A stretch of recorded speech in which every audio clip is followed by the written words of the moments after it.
대한민국 중소기업이나 자영업자가 과연 뭘로 해가지고 돈을 벌어 먹어야 되는지, 여기 들어와가지고 무슨 장사를 하라고 이렇게 많은 지산센터를 짓고 팔아넘기고 그렇게 합니까? 바로 옆에 있는 공장들도 폐업을 하고 나다빠지는데, 옆에 새 건물 짓는다고 제조업이나 공장들, 중소기업이 살아납니까? 그렇게 수익률이 좋으면 건설사가 직접 하지 왜 팔아넘길까요? 반갑습니다, 형님, 누님들. 공수거TV입니다. 저는 대구에 있는 서대구 복합지식산업센터, 참 이름도 길고 발음하기도 힘들어요. 뭐 줄여가지고 지산센터라고 늘 하더라고요. 이게 비단 대구에만 있는 게 아니라 뭐 전국적으로 없는 데가 없지 않습니까? 조금만 땅만 있고 공장들만 몇 군데 있다고 하면은, 그리고 인구만 조금 있다고 하면은 그저 지산센터가 뭐 안 지어진 데가 없으니까, 이거는 서울에서 먼저 터지고 나서 전국적으로 지식산업센터의 문제점에 대해서 사람들이 익히 많이 알고 있지 않습니까? 소위 말하는 상가 공실 폭산에 선두주자에 서 있는 게 지산센터 아니겠습니까?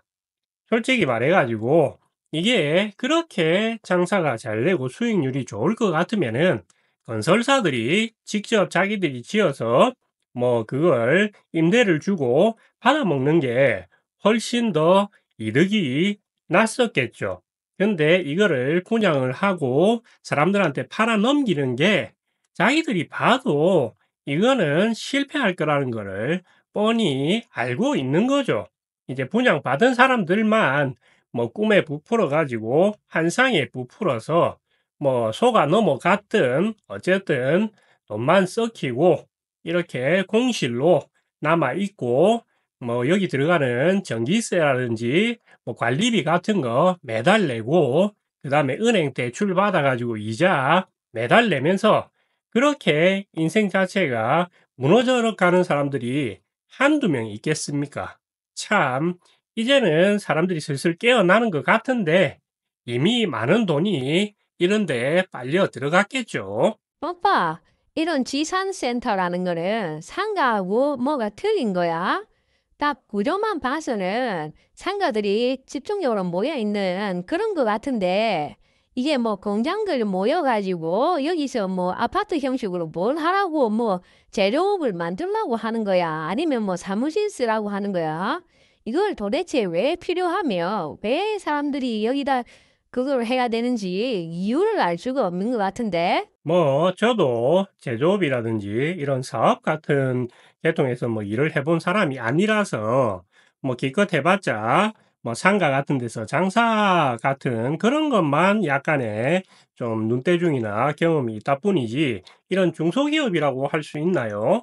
이런 건 저도 이제 잘 모르지만, 근데 비전문가 입장에서 봤을 때는 그냥 일반 상가하고 다를 게 뭐가 있나, 그냥 말만 번지르르하게 뭐 지산센터랍시고 공장하고 뭐 중소기업을 타겟으로 해가지고, 물론 일반 상가하고 틀리게 일단 뭐 제조업 친화적으로 구조라든지 보니까 엘리베이터부터 시작해가지고 화물용 엘리베이터도 있고 뭐 여러 가지가 좀 틀려 보이긴 하더라고요.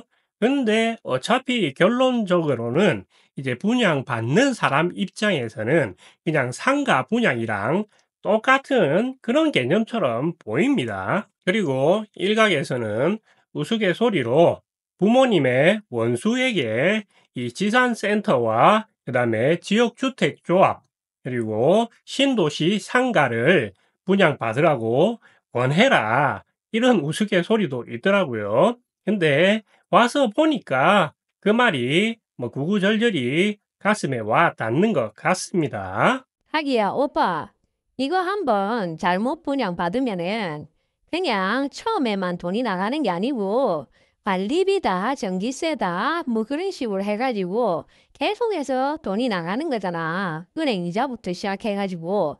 여기 대구에 미친 듯이 올라가는 5층 아파트 밑에도 상가들이 분양이 안 돼가지고 막 임대라든지 그런 간판이 뭐 엄청나게 많이 있는 걸 봤잖아.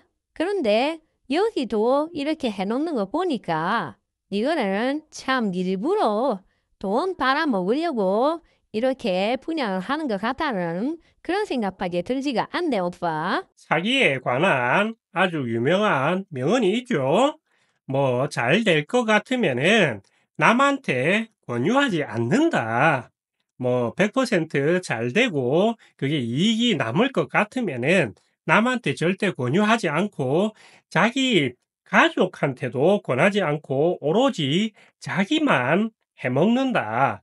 만약에 건설사들이 이런 뭐 분양 사업 같은 거를 해가지고 뭔가를 이득을 많이 볼 것 같았으면은 자신들이 직접 만들어 가지고 뭐 직접 임대를 해서 그 수익률을 먹었으면은 계속해서 돈을 빨아먹을 수 있는 거 아니겠습니까? 안 그러면은 큰 손들이 한꺼번에 이런 것들을 사가지고 뭐 수익을 뭐 극대화했겠죠. 그런데 일개 개인들한테 분양을 해가지고 뭐 하나씩 하나씩 팔아먹는다는 거는 그 자체의 마진율을 엄청나게 높여가지고 팔아먹고 나오는 게 이 사람들의 가장 큰 수익의 극대화이기 때문에 뭐 그걸 분양받은 사람들의 미래는 불투명하다는 게 이 사람들도 알고 있는 그런 수준 아니었겠습니까?